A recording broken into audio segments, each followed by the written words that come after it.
Well, hi. Thank you for checking in here on the BDR lunch gathering videos. We're glad you're here. We want to let you know that we have quite a few of these videos. In fact, if you go to the BDR site and check out our page, you'll find that here under news and lunch gathering, you'll find not only the fact that these educational web seminars are free, there is no cost whatsoever, but you'll find out what's coming up and a complete listing of all the different ones we've had in the recent past and over the past 2 years and a half. All these are good sources of information that I think you'll enjoy. So we invite you to check in, visit with us, and let us know how you appreciate them. There is a little button in the bottom here. It says subscribe. If you click on that to the little bell, you'll get a weekly reminder when new posts are made. And we, again, thank you for being part of our family. Our special guest today is Ed Bukont. Ed is a broadcast engineer of long-standing fame, Ed, in the DC area.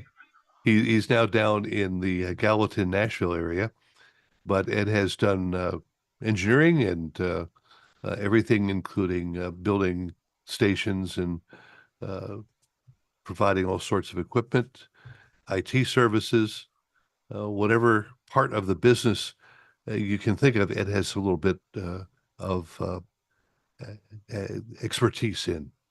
So I'm going to turn it over to you, Ed, and talk to us really about what we think we've got today. We need to rethink what's coming tomorrow. I've been around this business a while. I've contributed some things. I'm a contributor to the AES 67 standard for audio over IP. I think the only thing I haven't done is climb towers. I do have some record album credits. I drove a remote truck for a few years. That was a whole lot of fun. And have dabbled in some TV and stage work as well. I did not come up in the business through the usual studio and transmitter maintenance and all of that. I actually got involved more as an audio engineer when Voice of America was looking to hire people to build a new group of techs and have folks with a background beyond just what they had learned in the Army Defense Signal School. They were looking for people who could use modern consoles and other things.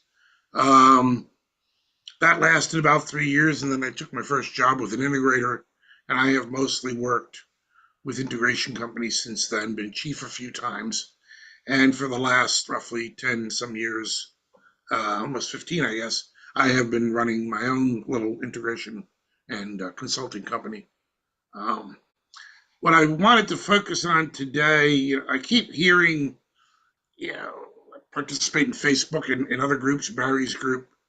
We keep hearing people talk about how things used to be and why do they have to be different today. And playing in the emerging audio and video networks as I do, I'm not so sure things were really what we think they were in the past. And that's sort of the place to start. What we think of as what Ma Bell used to give us that we think was reliable and all of that, the twisted copper pair, that was actually the third generation of some form of public communications. We had the telegraph at the beginning. They tried using the telegraph wires for telephone. That didn't work too well. And after some experimentation, we had the twisted pair and the moving from steel and iron conductors to copper. And we've had evolution ever since then. Change has been a constant, whether we've been part of it or not. Dan Mason, when he was the CEO of CBS, made a comment that in radio, you only have two choices. You can either grow old with your audience, meaning you will constantly change format, or you can stay current with the times, in which case you're still changing format. Whatever you do, you're going to be making change. If you take a graduate finance class, you learn that most change comes about because of a business need. Faster, better, or cheaper, or usually some combination of those are the justification for a change. And if you're not doing one of those and you're in so-called maintenance mode, and maintenance is what you do when you're in decline. Nothing new, so you kind of keep it running until the wheels fall off. And we can't do that, or we won't be here. Um, and even before I got to work with XM, I would remember the conversations back in 1991 when we first started discussing digital. And there were some very loud voices then who said, we can't change. No one's going to buy new receivers, and nobody's going to find us if we change frequencies. Well, we all know how well that turned out. And people are now buying, $1,000 cell phones so they can stream media. If there's a compelling reason, people will buy new technology and they will find you. And we need to figure out how we're going to retain a place in the dashboard. Maybe immersive audio is going to be that next thing, since radio and cars have always had a happy marriage. I'm not so sure that immersive audio in headphones is really going to work out as well as some people would think. But there are already folks putting multiple speakers and subwoofers in the car and making them compatible with Dolby Atmos, and there are Dolby practices specifically for in-car audio. But I change. What have we had that's changed, and where are we now? If you look at just the last 30 years, we saw a lot of new technologies. Far more new technologies came and went in the last 30 years than in the 60 years before that. For a long time, you had Ma Bell and you had RCA, and if you wanted a transmitter, well, you were going to buy what David Sarnoff said you were permitted to buy because he wrote the regulations. And the consumer could buy a receiver, and you were going to operate that transmitter the way you were told. And you were going to go to Ma Bell for a leased circuit to connect from the studios to the transmitter. You didn't have a lot of choice in how you operated your business. A lot of that changed in the early 1980s with deregulation of broadcasting and divestiture by AT&T of its regional Bell operating companies. As part of that, we had what became known as the MPOP rule, the minimum point of penetration. How far did the phone company have authority now inside your business or residence? And it was a fairly short distance, beyond which you were now responsible for whatever equipment you wanted to have. Ma Bell was no longer taking care of you. Some stations, a lot of stations, took advantage of opportunities to improve their audio. Companies like Russ Gentner and his Gentner Research and Steve Church at Telos developed products to improve phone audio. Russ's approach was primarily analog, and Steve's approach was primarily digital, and we know who won that battle. Steve kind of dragged us over the cliff into the digital age, whether we wanted to be there or not. From then on, we've seen all kinds of technology come and go. Some of it's been used in radio, some of it is not. A lot of it impacted engineering, and so the business and the finance people, they didn't know what was going on. They might have written a check or were paying a different vendor, but they didn't really know what engineering and programming were doing in the way of changing. I think the first time broadcast managers realized there was something new was when Digital Generation Systems shipped their terminals to stations and said, you need to pay for a phone line, or an ISDN line is what they wanted, for this box to work, and your commercials are now going to be sent via this box. I remember general managers screaming at me, what do you mean I got to pay for a phone line? You tell them to FedEx them spots. That's the agency's cost, not mine. Well, if you want the ads, you're going to put the box in. You're going to pay for the phone line. That's the way it works. And that change has been going on ever since. We have become more and more responsible for how the content gets into the radio or TV station and how it leaves.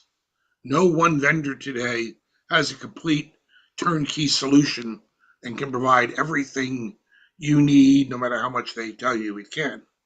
Along the way, a lot of respected legacy brands have gone away because they didn't adapt to the change.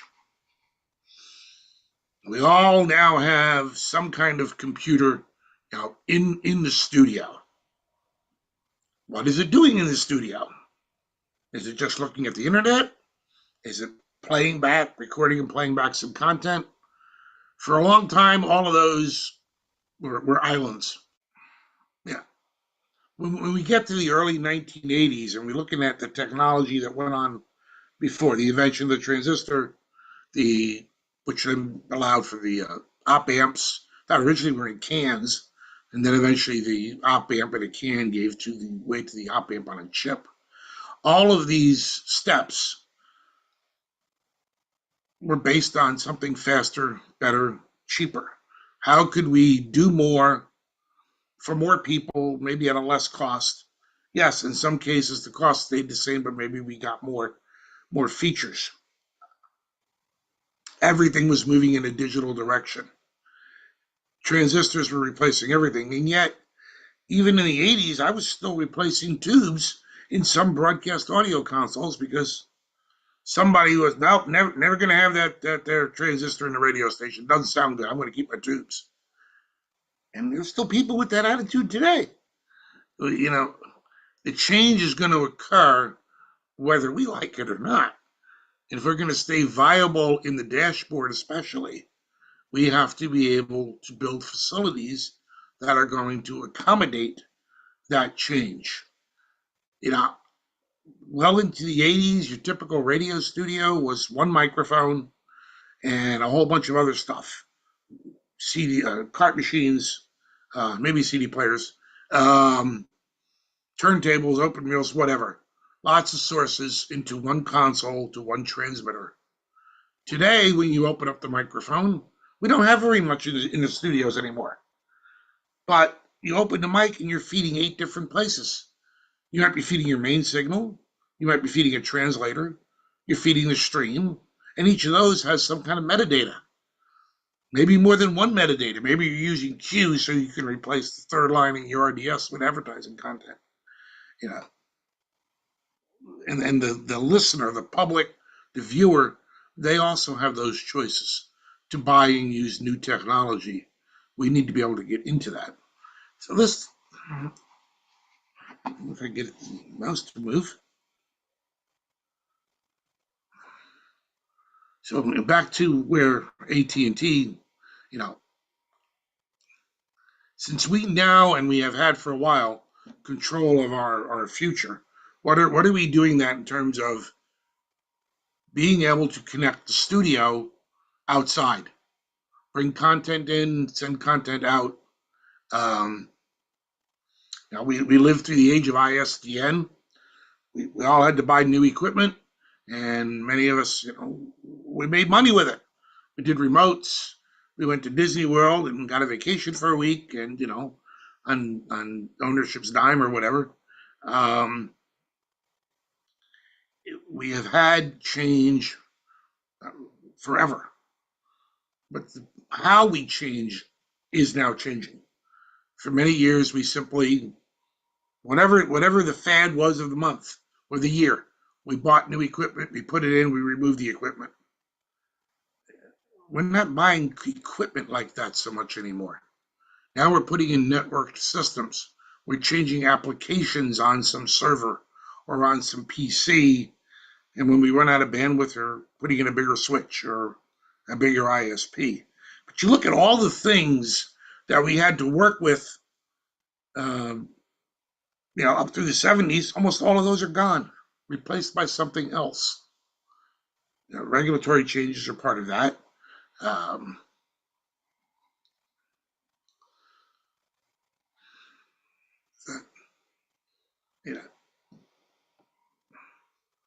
other examples of where we've had change, and I don't know that everybody is always aware of, like the CD. The CD was never really intended to be a hi-fi source. It was designed to be a source, a non-magnetic source that wouldn't be erased, and if we ever had a nuclear explosion, it's EMP pulse. You know, we think we have some of these things for reasons that are possibly inaccurate. I think the cassette deck and the Walkman were probably the first time that the listener had something that was portable that could give them information and entertainment, um, other than using the radio. You know, cars, yes, they had already had cassette and 8 tracks and whatever, but for the person walking, so to speak, it wasn't so portable yet. Um, I've sort of covered some of this, but you know, as we started having more technology choices that we could use in the radio studio, and yet I think I see why the slides move around. Okay. Um, we started having more choices for the technology we could use, but the technologies were often incompatible. And so you had various little islands, maybe each studio might have something different, or you had the same thing purchased 6 times across multiple studios. It wasn't a very efficient uh, method of equipping your facilities. That started to change in the mid 90s. Various standard setting organizations began to develop what are now considered the de facto standards for how you put a network together. You know, various various buzzwords, combinations of letters began to mean things. They didn't mean you were buying a product. They meant you were adhering to a standard. Your manufacturers could decide if they wanted to adhere to that standard as well and remain having a product to sell you. Um, you know, this slide's, how did the computer get in here? For a long time, computers were what the office used. You know, traffic, finance, whatever. They weren't part of the studio until we started maybe playing around with having the internet in the room, or things like Vox Pro, which was probably the earliest computer replacement for studio hardware other than automation. You know, I had serial number 2 of the Vox Pro, and I remember that Mac computer lasted about 3 weeks before it burned up. Um, the point being that the studio, whether radio or TV, in 2024 is no longer the last frontier of technology. It's here. The computers are not going away. The network's not going away. What they are becoming is interoperable, hopefully agnostic to the devices that are attached to them. You buy what you want from a manufacturer as long as it can operate with whatever the network protocols are that you're choosing. You plug it in, you put an IP address in, maybe your vendor remotes in and sets it up, or you set it up, or you have an integrator come in, but the change becomes less painful once you have those standards in place. You change applications on the server, but you're not rewiring the place every time. You're making much cheaper, faster, easier changes. And these are all things that the rest of the world has already been using. Some of the manufacturers have commented about the use of precision time protocol, and they don't like it. They think it's difficult or it's noisy.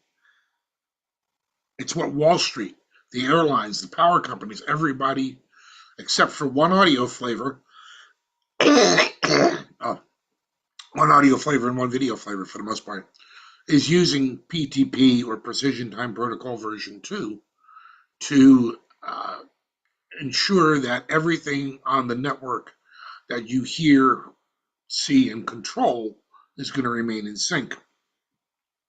There's nothing broadcast about it. It's a network standard. You use it if you're going to be using a network.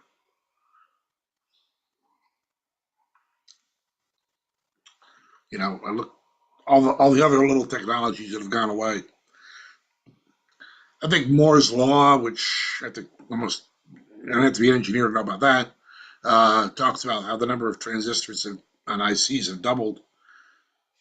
It's not just a doubling of the transistors, but as you're doubling the hardware available, you're doubling the capabilities. As the hardware has new capabilities, it also attracts new customers. So this doubling isn't just uh, something the engineer has to worry about. The change in the products will impact business. It will impact your capital expense planning. It might, what equipment you're going to buy. It will impact your operational expense planning, how much you're paying for bandwidth. And when you change equipment, or functions in the equipment, you are going to have changes in your staff. Some people are going to have a skill set that can handle it. Some are going to need training. Some are going to not be happy with it at all, and may move on.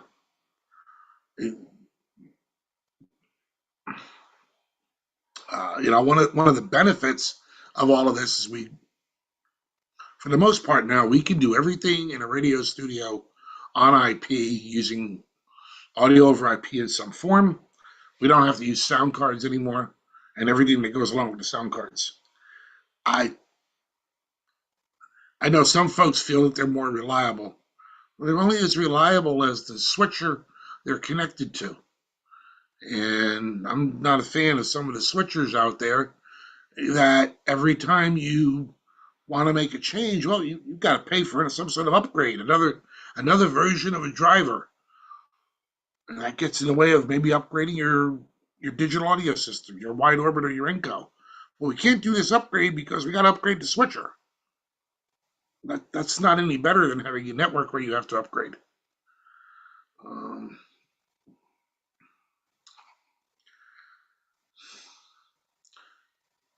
I've sort of covered this already, but that's why I mentioned this minimum point of penetration. We are now responsible for what is going on, and when you're responsible for it, yes, you're gonna the cost of licenses, copyrights, whatever of support that used to be covered by leasing a phone line. Well, those are now your costs because you have the freedom to choose what you're connecting, and so the cost of connecting is now part of your responsibility.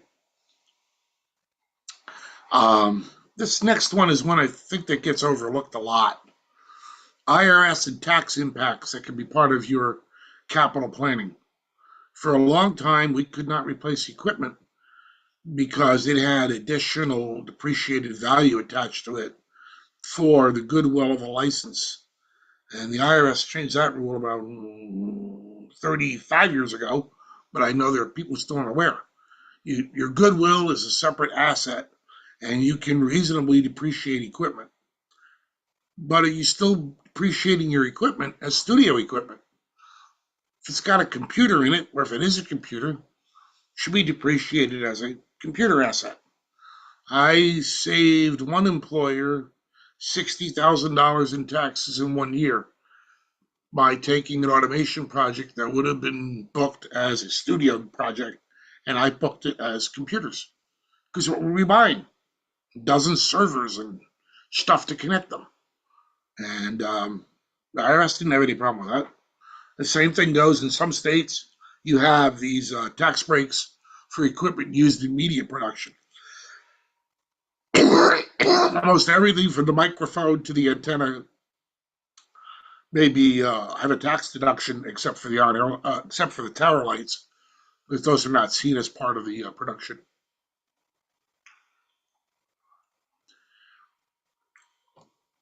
So then we get to the terms we have to start knowing about if we're going to handle this change. Everyone's heard of Cisco, and I don't know if we have any folks on listening from outside the U.S. Yeah, this is a very U.S. kind of point of view. Europe has had its preferred switch vendors besides Cisco for many years. And some of those network equipment vendors are now making a presence here in the US. Uh, our IT departments came about mostly through the finance world. They don't understand what we're doing. That education process usually means getting some sort of documentation from your vendor, Wide Orbit or whoever, and presenting it to IT, saying, well, here's what we call the protocols, FTP, UTP, TCP, whatever, and the port numbers, which are not physical port numbers, but logical port numbers associated with some application on the computer. This is what you need to allow the network to pass so we can do what we have to do. If you're buying products, you need to understand terms like multicast, latency, PTP. None of these are product or brand names. They're protocols, they're standards that are used in the products. You need to know these things if you're going to be making decisions or capital expense decisions.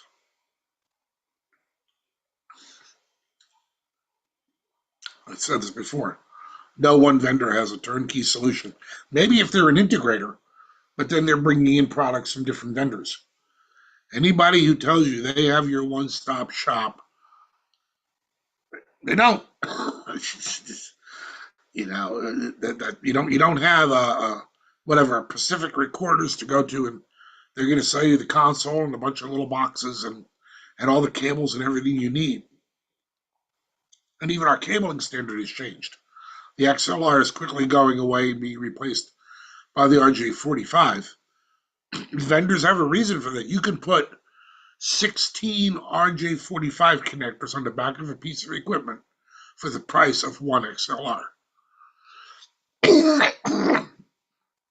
So if we keep having XLRs and things, equipment's going to cost more. We want the cost to go down. The network standards that you choose are going to determine then what equipment you can use.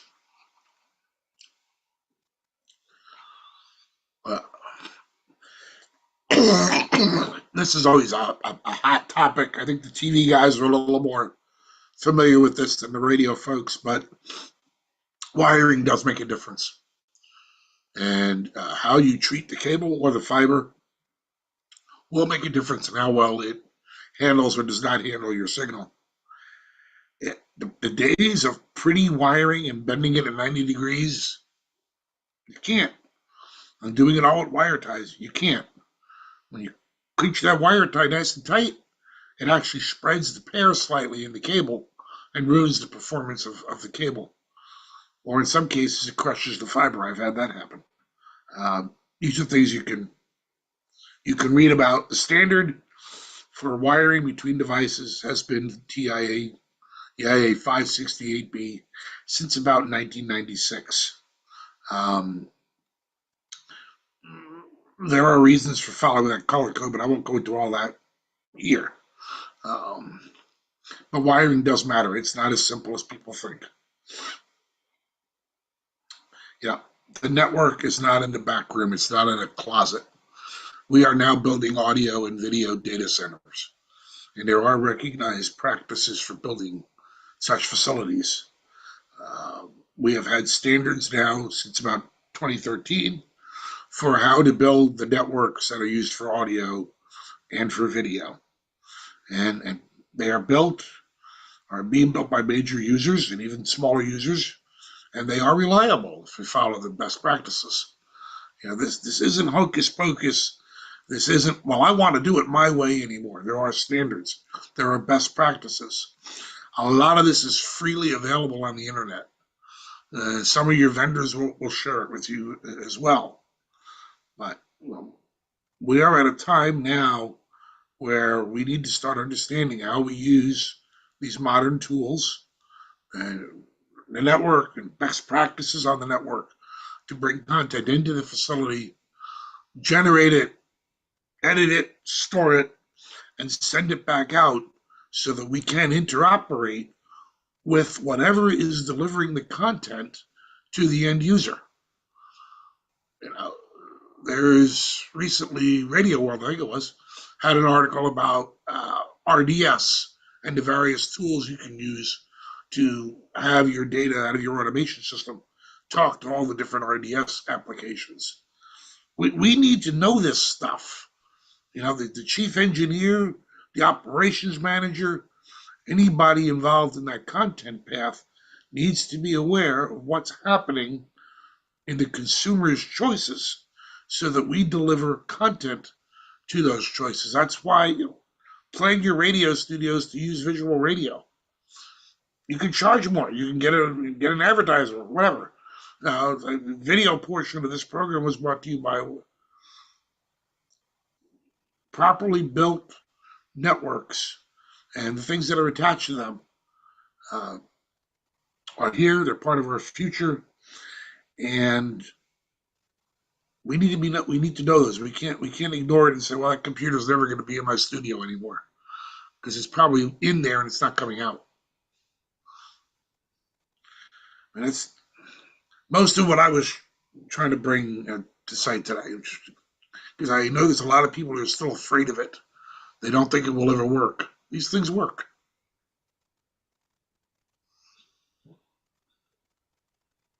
I can do questions. If I can jump in early here, so since the dawn of COVID, one of the things I think a lot of us have encountered is the fact that the radio studio is not in the radio station anymore. And I'm wondering if you wanted to spend a moment or two discussing the impact of remote studios in people's living room, people's kitchens, remote call screening, how all this stuff has suddenly moved out of the radio station and into people's living room. And then one further question beyond that slightly different subject. If you're going to tell somebody who's just coming into the business some of the areas that they have to know, do you have favorite places where you like to send people to go, you should read up on this, you should look at that kind of thing? Yeah, and I think I'm going to answer the second first. There are a lot of places to get information. And even though it touches on a particular brand, I would recommend Steve Church and Skip Peasy's book on building audio over IP networks with Livewire. It goes through a lot of the basics that you need to know about packetized audio.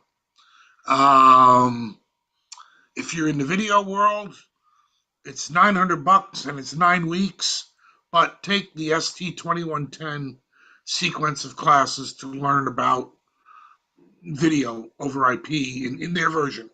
You know, every vendor, Dante, NDI, pick one, has free stuff on their website.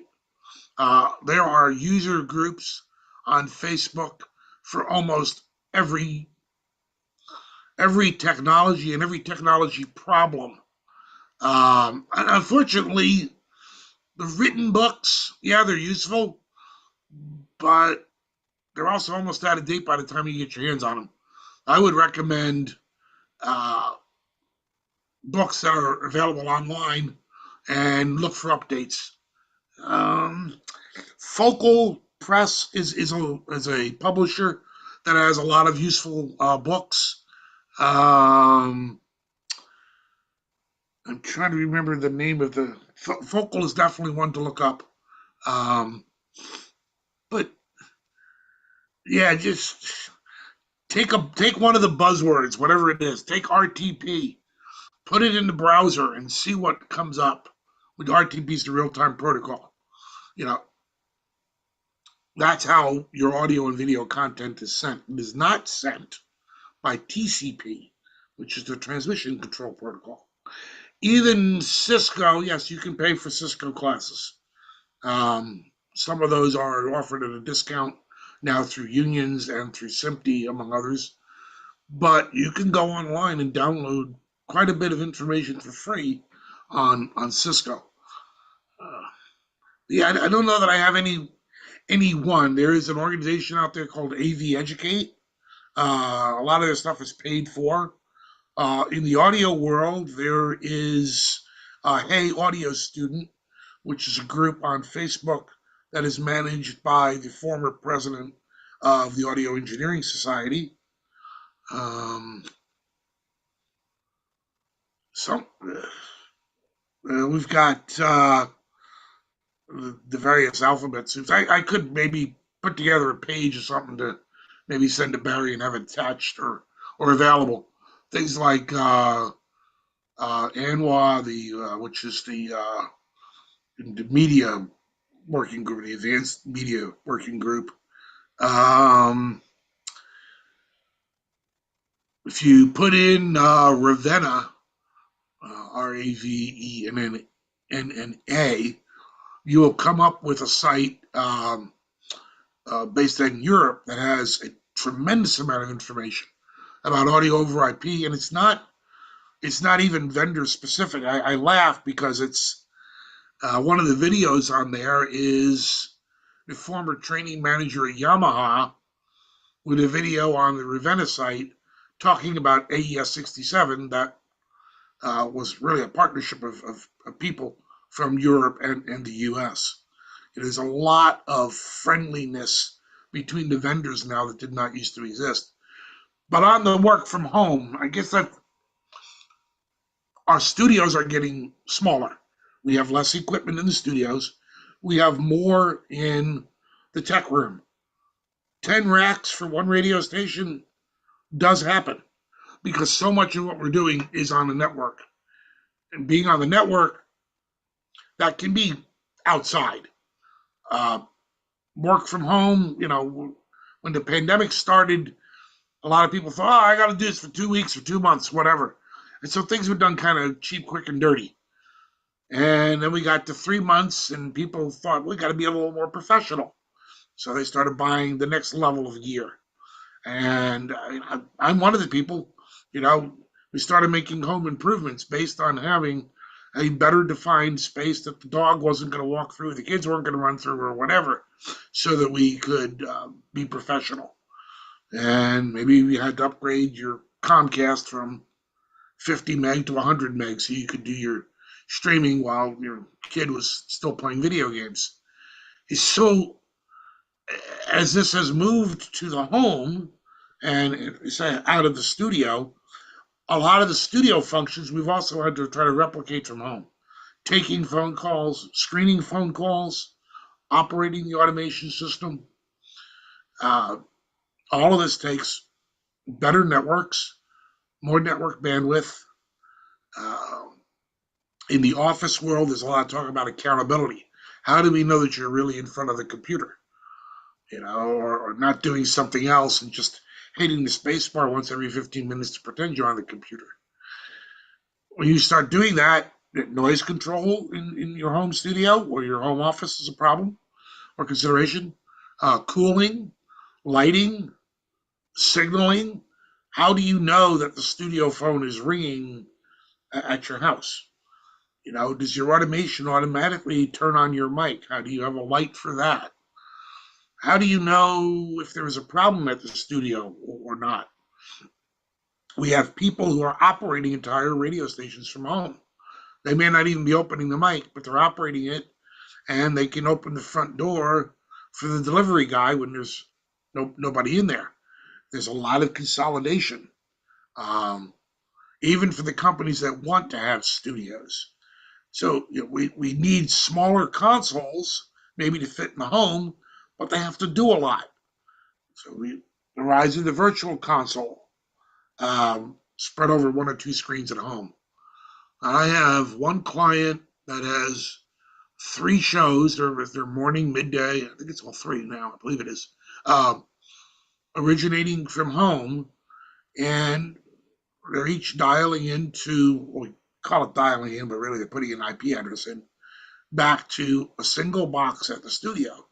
Comrex and Tyline especially now offer a 1RU box, internet connection in, audio, video, or network out. That one box lets you have 4 different connections back to the studio. So Hey there, could I ask a question there, Ed, when you're done? First of all, nice to see you. Yes, I haven't seen you out the war paint in a while. Well, I've gone through many weeks of transitioning to a new transmitter, but that's a topic for another time. I very rarely speak up here, but two things. One, it's amazing to me how our standards have come down, it seems, for audio quality at home. I'm in New York City, and I hear some of the traffic people with dogs in the background doing the reports, and to me, that would be like Yes. unheard of ever. I mean, But it's a anyway, that management was just a problem comment. there. What was that? It's a management problem. Why Yeah. are we not? And this is not just in broadcasting; it's being asked about in other industries. Why are we putting up with that? I know some of it say, "Well, there's a tax issue." Okay, yes, there is, but why?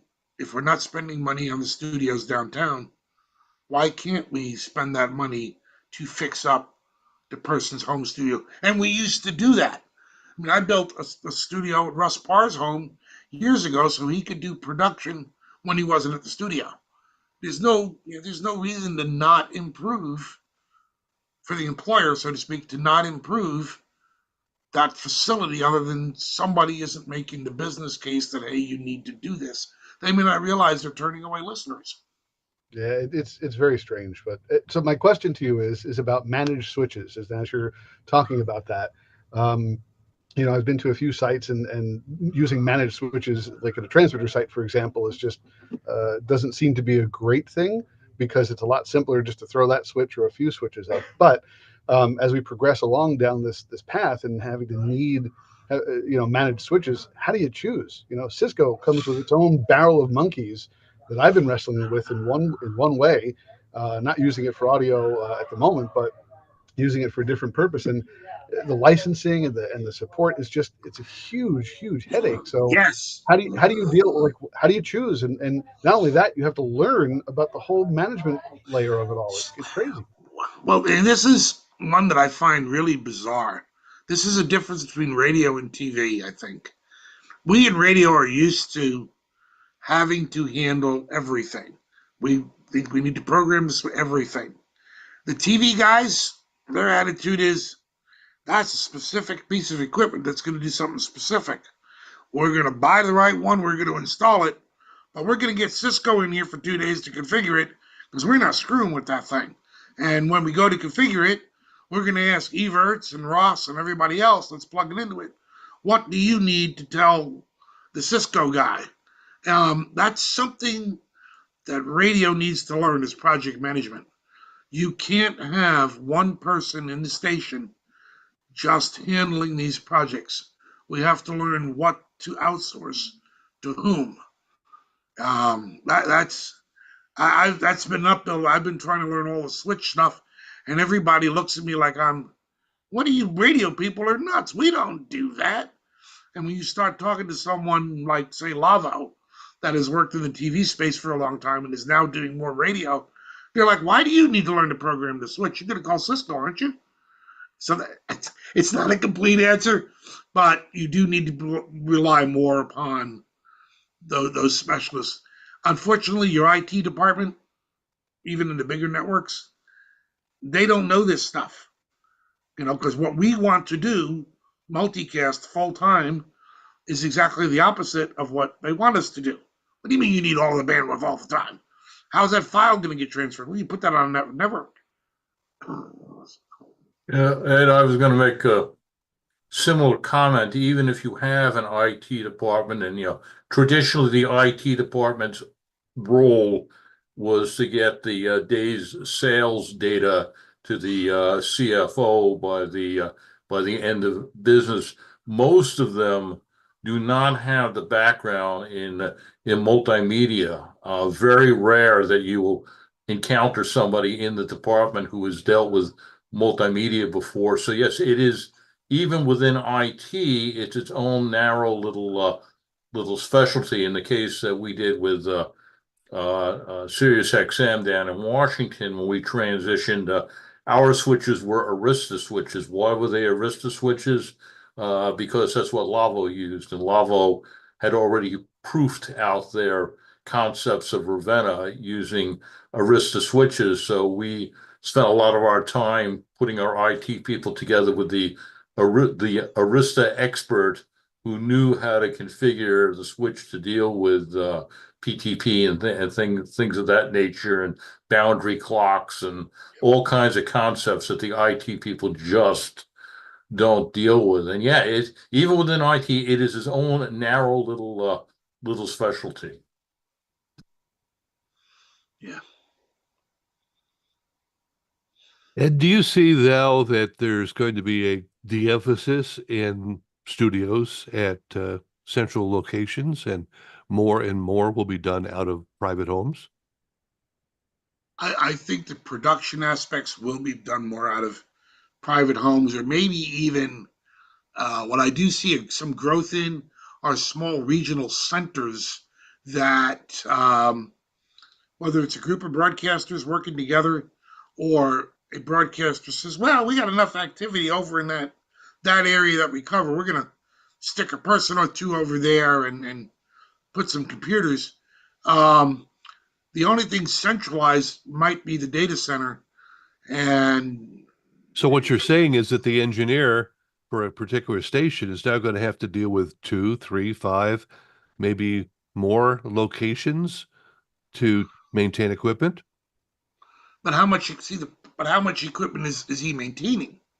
We can build a studio now, and I mean, I could take a microphone, uh, a node from my vendor of choice, a pair of speakers, and a PC, put those all into the couple of ports that are on my Comcast, and connect back to whatever data center. Unfortunately, the need is more for an IT person than an engineer, and this is something that I've found happening that is really disturbing. We all said those IT people are never going to understand our job. Not only are they understanding it because it's the IT side, but businesses, because the IT department is also involved with the rest of the business, whereas broadcast isn't. They seem to be going to the IT department and saying, learn some broadcast skills so we can get rid of the engineer because we need you. There won't be a broadcast engineer, I'd say 5 years from now, who has his job because he knows the transmitter more than he knows IT. The IT guy will have his job because he can plug in the internet, call the manufacturer and say, hey, remote in and disable that module so I stay on the air with the other three modules until FedEx gets here in the morning. If you think RF's going to keep you in broadcast, I'm sorry, you're wrong. It's IT that's going to keep you in broadcast. All right, let's take it to the next level. Is the video going to be as important as the audio? I would say it already is. People are making money on streaming. There has to be some video content to go with that streaming.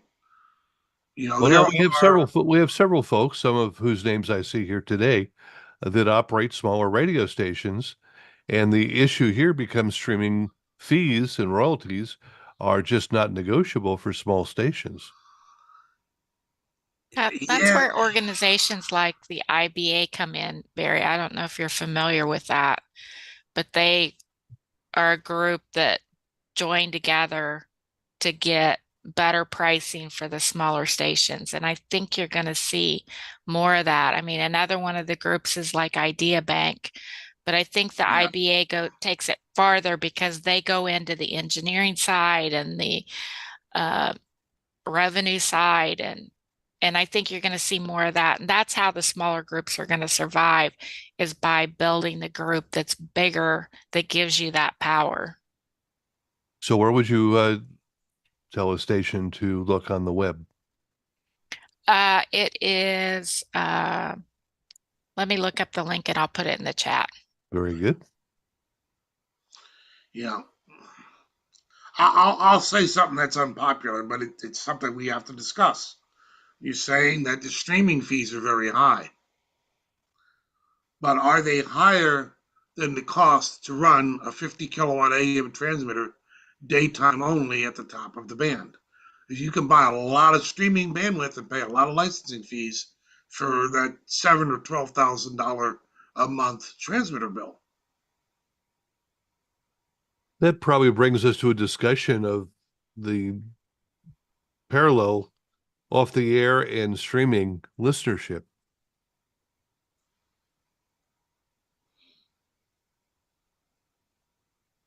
I guess I'm not following the question. Mary just posted IBA Media. So that's good. Thank you. You know, if your station's transmitter is off the air, and I'm one of those chief engineers who's gone running into the control room. Okay, the transmitter's off. Why are you not playing the next record? Your stream is still on. You keep running the radio station. You don't stop the content generation just because one of your connections out to the public has stopped. You know, if it's that valuable to be on the air, you have a backup transmitter, backup site, backup generator. You know, these are capital expense planning things. These aren't broadcast engineering. This is what I'm trying to. We need to get the other side of the hallway, not the broadcast people, the business people involved in these discussions. Engineering alone can't do this anymore. This has to be a team effort where engineering explains this is what programming asked. This is what we can support. Management, what can we spend to bridge that gap between what we're being asked to deliver and what we have the capability to deliver? Oh, and by the way, I want to have a backup. So what you're really saying is that engineering can't do it all anymore, and that there has to be a point where the engineer says, no, I can't use alligator clips and twisted wires and a couple little resistors to bridge something to make this work. The engineer has to say, we need to invest in the right equipment. Yes, you know, if you don't invest, you get no return. Well, if you don't invest, you twist the wires and use the splitters. Barry, turning it the other way is a comment I used to make when I was still working with us. So, you know, when I started in this business and I was doing maintenance, the worst I could possibly do in screwing up would be to actually accidentally disconnect the left channel feed to the transmitter. It's the worst I could do. But I said, in this day and age, you know, one quick slip of the finger and you can take, you know, 400 audio signals off the air just that fast and then have to sit there and figure out what did I just do. And I've seen that happen. So it's actually, Ed brings up something very important. As we're talking about networks switches, even the fancy best ones, network switches take 5 or 7 minutes to reboot. Network connections, depending upon what you have, plugging the cable back in 30 seconds to a minute it might take before the querier comes around and says, oh, you were asking for that multicast radio. Let me put that back. So yeah, the labels on cables don't tell you anything about the signals going over them. And yes, there could easily be 500 signals that all go away with the. And I did put something here. Don't ignore, because your IT department will ignore, don't ignore layer 0 problems. You got somebody's yelling that they can't connect this and that, and they're pounding away on a keyboard, not getting anywhere. Push the chair back. Look underneath the desk. Maybe they stepped on the cable and pulled it out of the wall. The device has power, but it doesn't have a network connection. You have to pay attention to layer 0. Fancy wiring, dressing it all with wire ties and 90-degree bends damages category wire. It has to be a sweep. Because when you tug on that wire tie and you spread that pair, it's not communicating at its best method anymore. Well, that opens quite a door of discussion.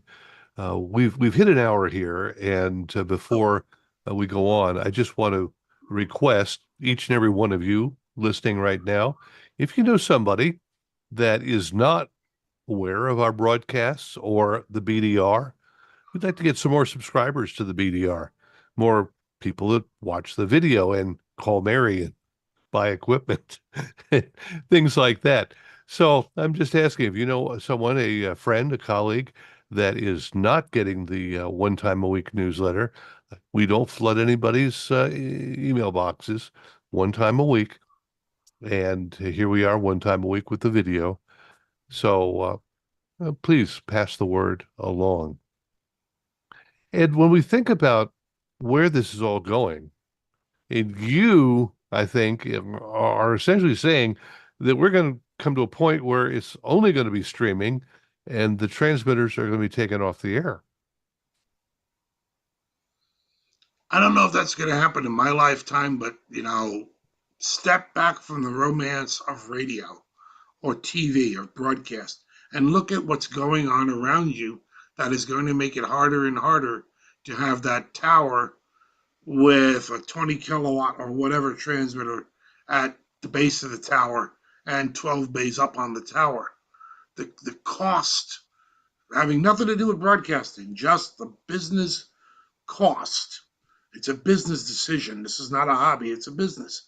The business cost of maintaining a high powered broadcast from a single point is not going down. Just 2 days ago, there was somebody was noting on Facebook that the price of a rebuilt tube, assuming you even have a dud to send in, rebuilt tube prices have doubled. I have to question the business model of any station still running tubes in today's day and age in a power amplifier at least under 20 kilowatts. There are more of those 1974 Collins FM transmitters still on the air than you would like to acknowledge.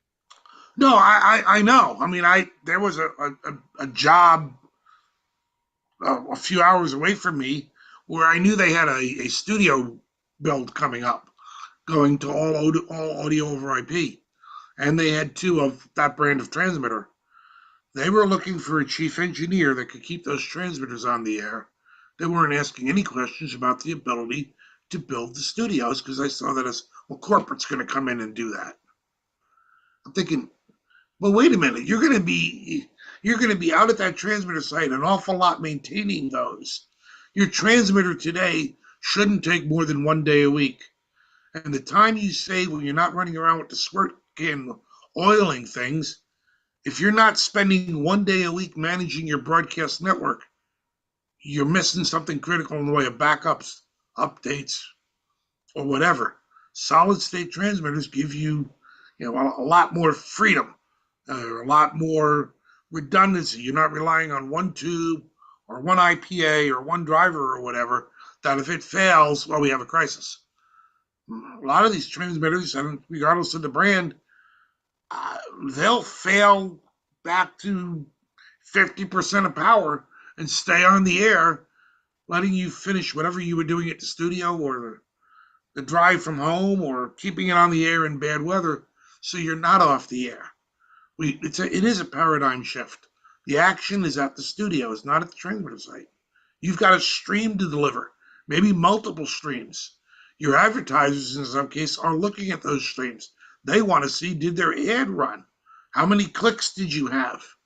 It's a problem we still have, that the internet can show exactly how many listeners you had.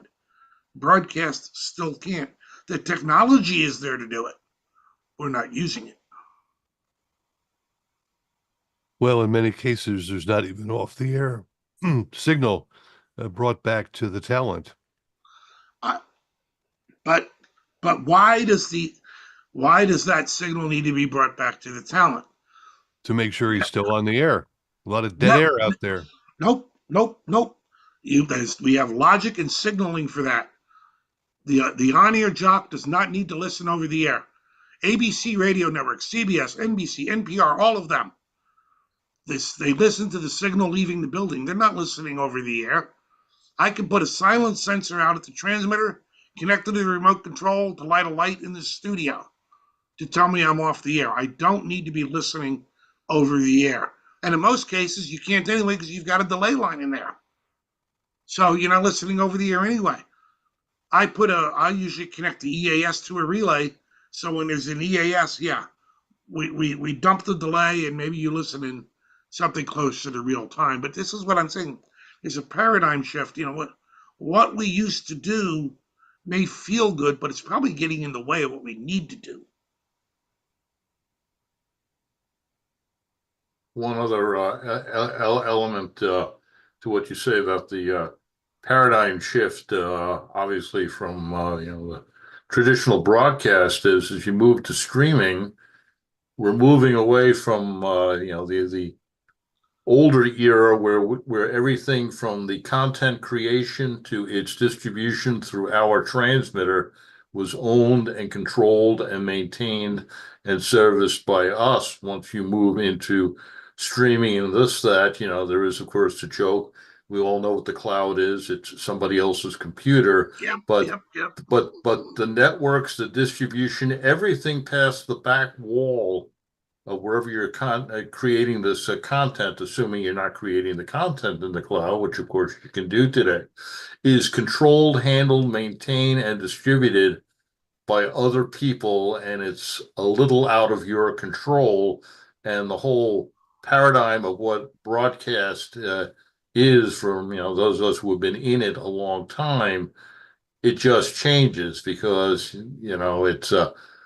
it's another way to distribute audio, and I understand it, but you've lost a certain element of control of what you can do and what's going on, dashboards notwithstanding.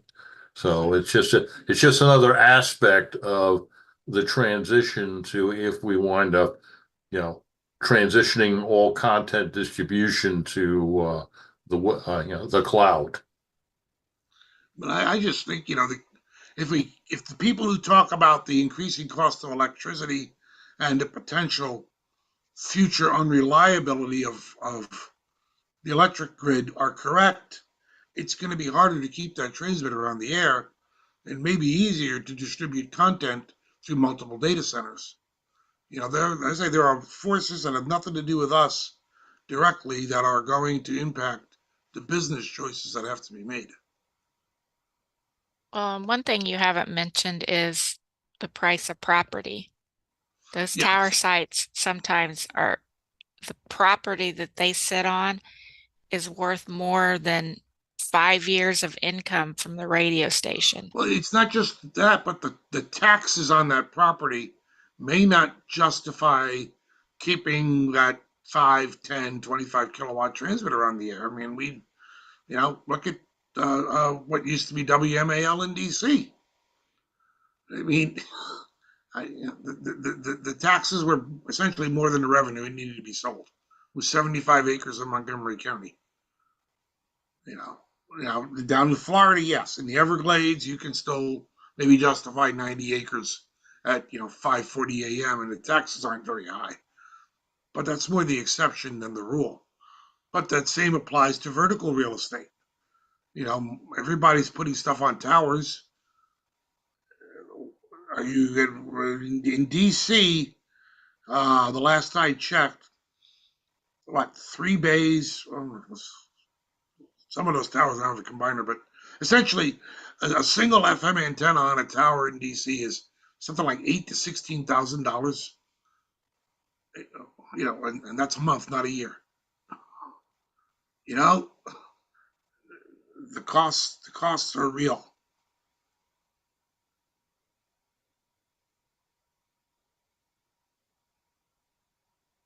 Anyone else have a question or comment for Ed? I'll make a comment here since we're on this subject. This thing over my shoulder here, which just got full nighttime approval with license, is the solution for AM.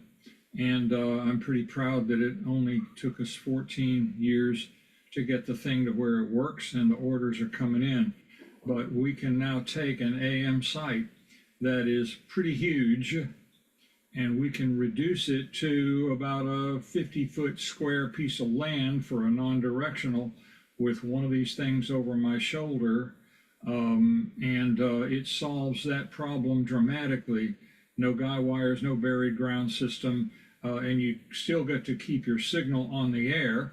And if you have an FM translator, it's the best of both worlds. You're still going to have to pay a lot of money to keep that translator antenna up at a high elevation to cover a large area. But this baby works.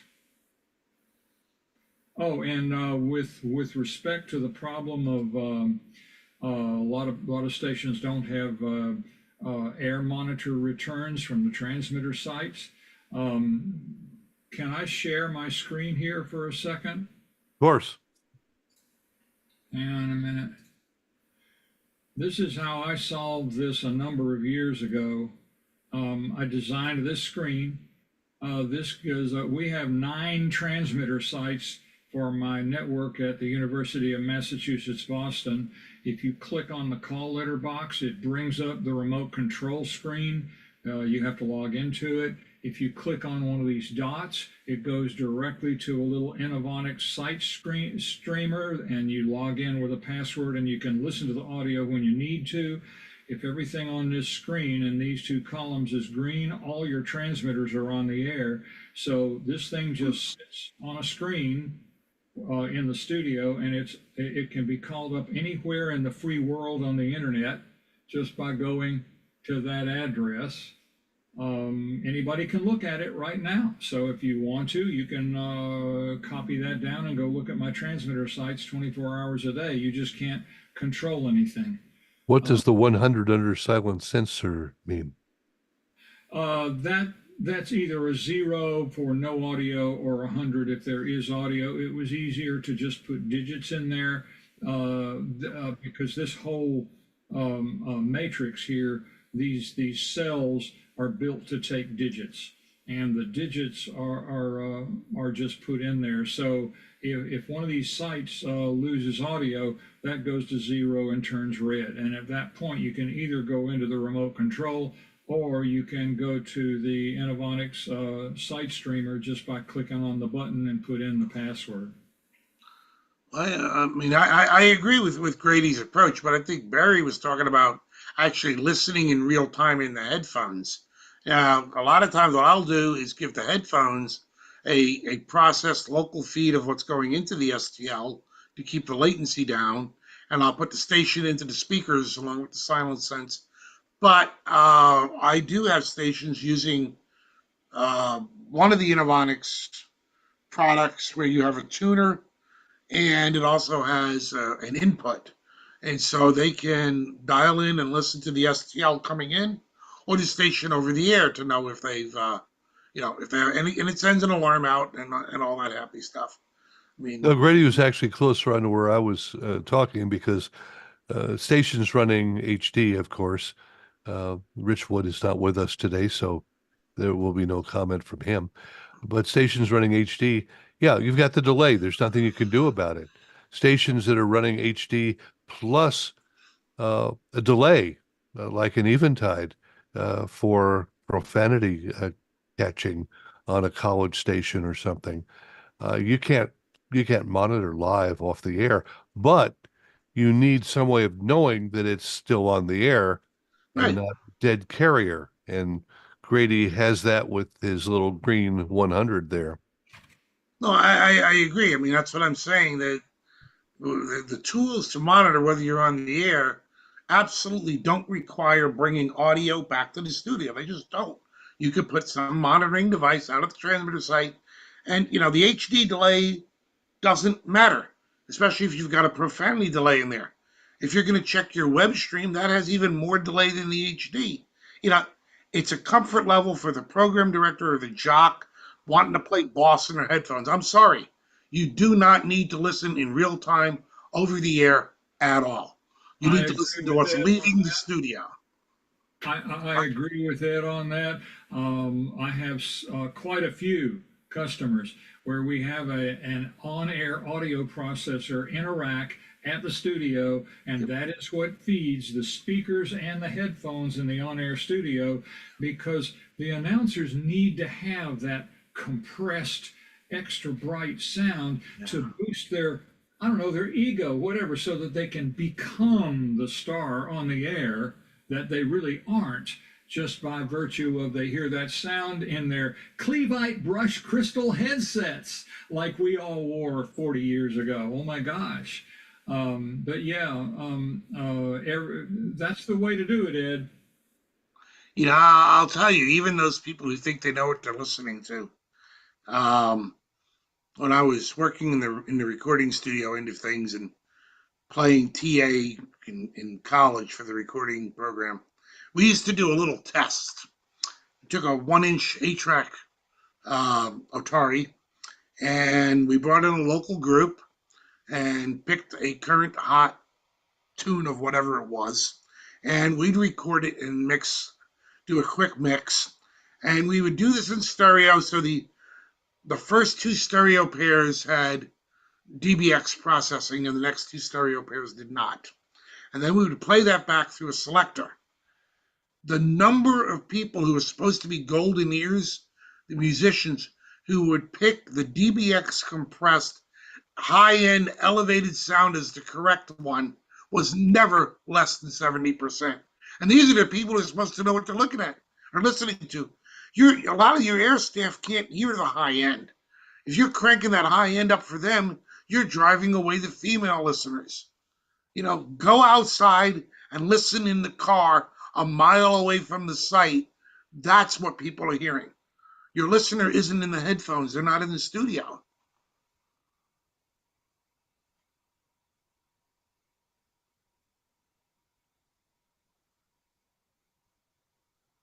Well, Ed, I want to thank you for taking the time to talk about the future paradigms that are going to have to be accounted for and planned for. I think not everyone, but I think many of us have visited a station where there might be 5 or 7 or 8 studios in a row, and you could set off the proverbial cannon and not hit anybody because they're all empty.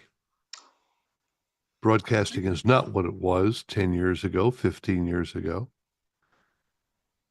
Maybe we're going to end up with an operator back at the central place, coordinating all the remote people as talent. I mean, Ed Schwartz brought up a very important point, especially in the streaming world, but it's also happening in the transmitter world, where what leaves the studio, or even maybe what leaves the building, isn't the last time the signal content is being touched. You may have one or more others out there who are swapping some kind of content for whatever reason, because of blackout rules, or because of some commercial, whatever. We have to learn what's really in control and adapt to that. So yes, it's all going to be way different in a few years than we think it will. Thank you for the opportunity to share. Well, thank you. Thank you. Appreciate your spending the time in preparation as well as sharing the different points. And I'm sure more than a few people will want to go back and watch the video again and refresh some of the interesting points that you put up there about the change from the old AT&T guys till today. There was a wealth of information in your screens. I really enjoyed those. And the only problem was you were doing such a good job of speaking about the subject that frequently you would go on to the next screen before I could get to the bottom of it. So now I'm really thankful that Barry has those recordings available. I'm going to save these back as a PDF and send it to Barry, and attach a page of some links for people who want to do reading and such. And then, sure, it can be downloaded or whatever. Sure, absolutely. Thank you, Ed.